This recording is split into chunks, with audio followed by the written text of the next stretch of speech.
Hello everyone. Today I will talk about serum transferrin receptor assay. What is its significance and how it helps in differentiating different anemias. So let's talk about iron deficiency anemia.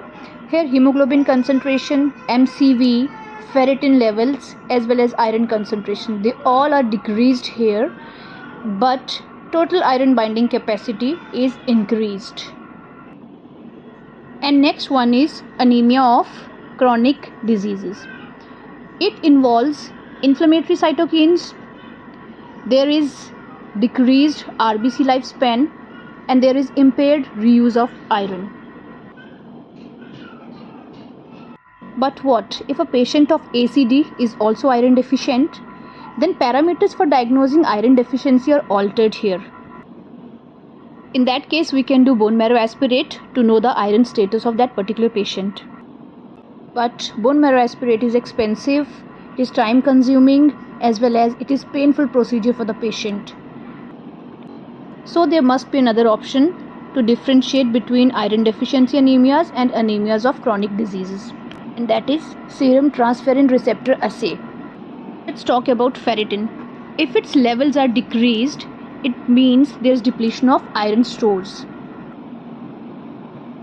It is an acute phase protein also, so it is increased in inflammatory disorders.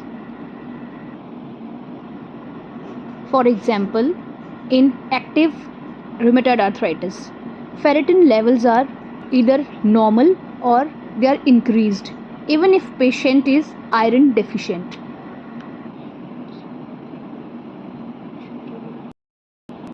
Therefore, transferrin receptor assay is done to differentiate between iron deficiency anemia and anemia of chronic diseases.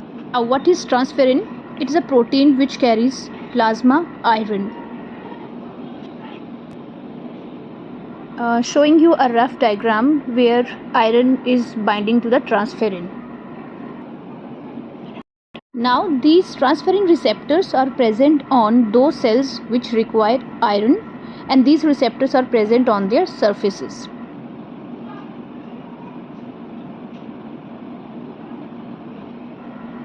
Now this is a cell which has a transferrin receptor on its surface, and when iron bound transferrin binds with this receptor, there occurs internalization of this whole complex of receptor and transferrin bound iron.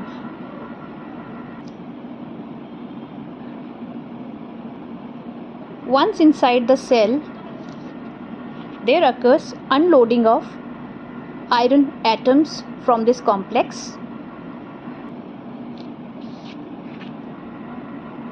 Then next is the receptor along with transferrin that moves back to the surface of the cell, and there occurs dissociation of transferrin from the receptor, and now this transferrin is free to pick further atoms of iron.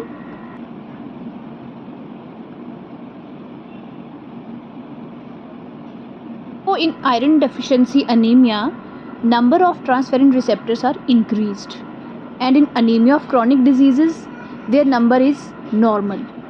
And these assays are done on serum using ELISA technique. Thanks for watching, and do subscribe to my channel for more videos.